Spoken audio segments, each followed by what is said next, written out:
So in Chovos halevovos, which is Duties of the Heart by Rabbeinu Bacheya ibn Pekuda, in Shar Avodas Hashem, chapter 3 of so Shar Avodas Hashem is the gate of serving Hashem, and that's third treatise, chapter 3.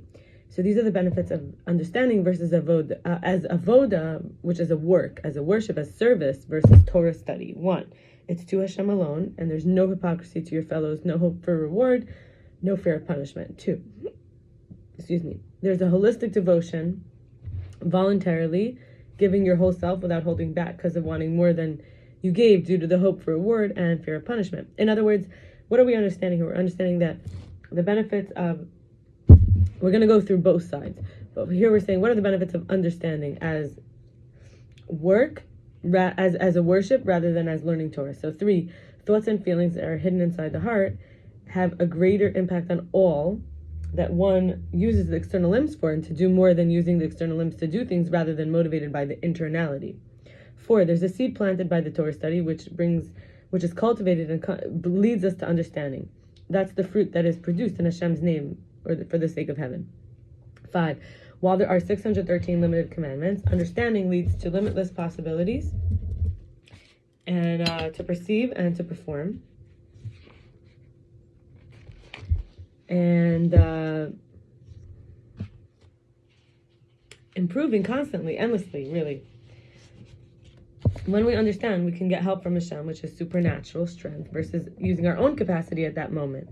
7, if we're not coming from hope of reward or fear of punishment, the lurking evil inclination cannot use that vulnerability against us, because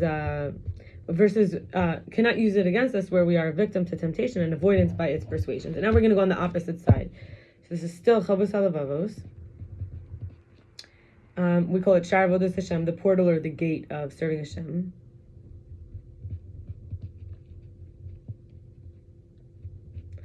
And this would be the third gate, the third chapter, continuing. The benefits of Torah study as avoda versus understanding. So, 1, it's not just our body and soul, but the middle road. 2, the laws and boundaries are a framework that provide with specific details that give us structure. Specifics and details. 3, applies to all universally, regardless of individual ability and capacities.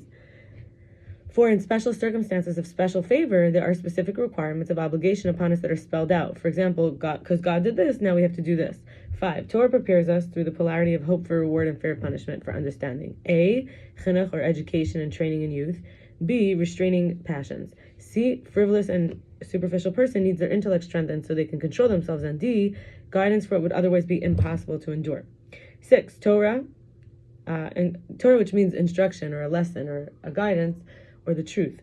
It's God's will. Torah includes both general principles and the received commandments, all under the umbrella of Nasa v'Nishma. We'll do and we'll hear, or we will first obey, and then we could make sense of it, whether the person understands or not, whether they undertake to understand. We have to do God's will even if we don't get it. The Torah, number 7, the Torah was received with signs and miracles and perceived via the senses, and the evidence is undeniable beyond just the mind understanding, without miracles, senses, and signs. There's something called the hayom, which is a daily reader, and this is for Yudalad Kislev. And the 7th Lubavitcher rebbe is the one who compiled from his father-in-law's teachings, the Frierdiker rebbe, who compiled from all the teachers before him. So we learn his father, the Frierdiker rebbe's father, the Rebbe Rashab, said there's 4 levels: the tzaddik, the righteous man; the yashar, the upright man; the tamim, an earnest person; and a chassid. So the tzaddik denotes one's observance of the positive commandments, for he draws down spiritual revelations measured out according to the limits of the spiritual cosmos. Yashar points to one's observance of the prohibitive commandments, which evokes revelation that transcend the limits of the spiritual cosmos. And tamim reflects earnestness, which draws down the revelations that are alluded to by the metaphor. The taste of the tree and the fruit were identical. In other words, his conduct unites God's transcendent light, the sovev kol alam, the surrounding light, with his immanent light, which is the mimali kol alam, fills all. So it basically has integrity. What you see is what you get. He's for real. He's genuine. And then the chassid. This rung comprises 3 levels. 1, who is neither troubled nor disturbed by worldly matters. This is a level everyone can reach and is obligated to reach. 2, one whose concerns are solely about godliness, although this is not distant for you, is not relevant to everyone. And 3, the level described in tikkunei Zohar, who is a chassid, one who is benevolent toward his creator, that is, towards his nest. As explained in Tanya, this refers to a person whose divine service is motivated by his desire, really, to unite the Holy One with his Shekhinah, thereby illuminating even the lower realms, and not motivated merely by a desire to satisfy his thirsting soul. So you could go and say, like, I want, or you could say, it wants. You become the one who represents that there's a desire for the oneness. So that's someone who is kind to Creator. You say, I want my Creator to be satisfied with the oneness.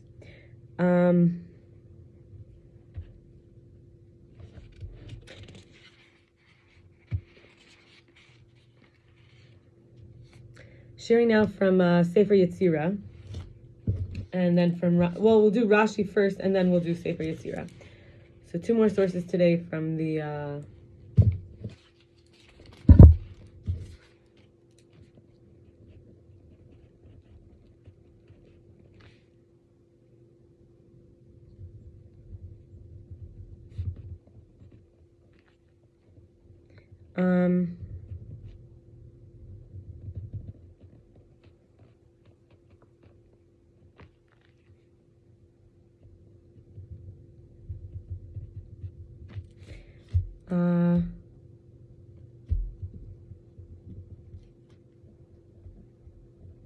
so first we'll do we'll do first the Rashi, a commentator on the Torah. He's commenting on Genesis, bereishis 4:19, which is Esav with his 2 wives. He says the 2 wives was the custom of the generation that lived before the time of the flood. This is not something he's saying we should do.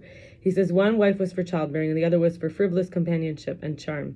The latter was given a drink in order to become barren and dressed up like a bride and fed the best food, while her fellow wife was left without her husband's companionship and ever mourned like a widow. Job 24:21 said he's a companion, or he feeds the barren, that bears not and does not good to the widow, as explained in the Agadah of Perek Chelek.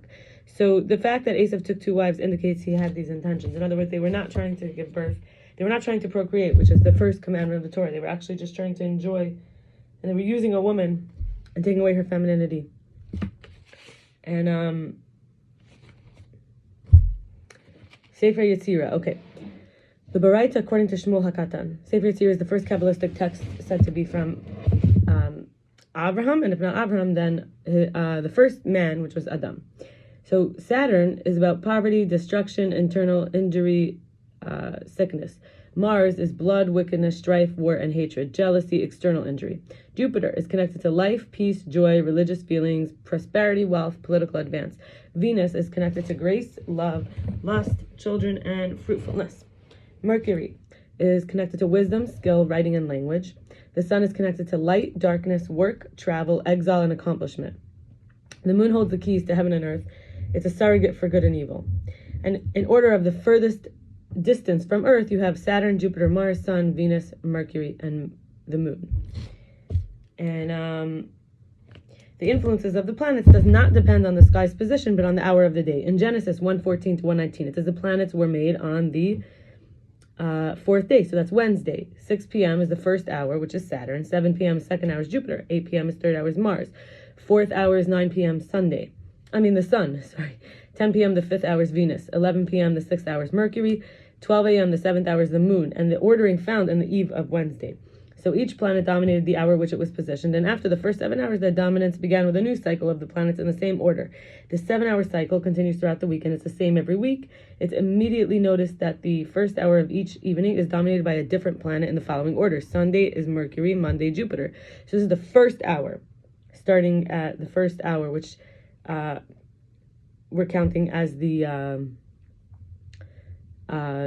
order. So then Monday, Jupiter, Tuesday, Venus, Wednesday starts with Saturn, Thursday starts with Sunday, Friday starts with the full moon, with the moon, Saturday starts with Mars, and the first hour of each day is dominated by the planet in the following order: Sunday, Sun, Monday, Moon, Tuesday, Mars, Wednesday, Mercury, Thursday, Jupiter, Friday, Venus, and Saturday, Saturn.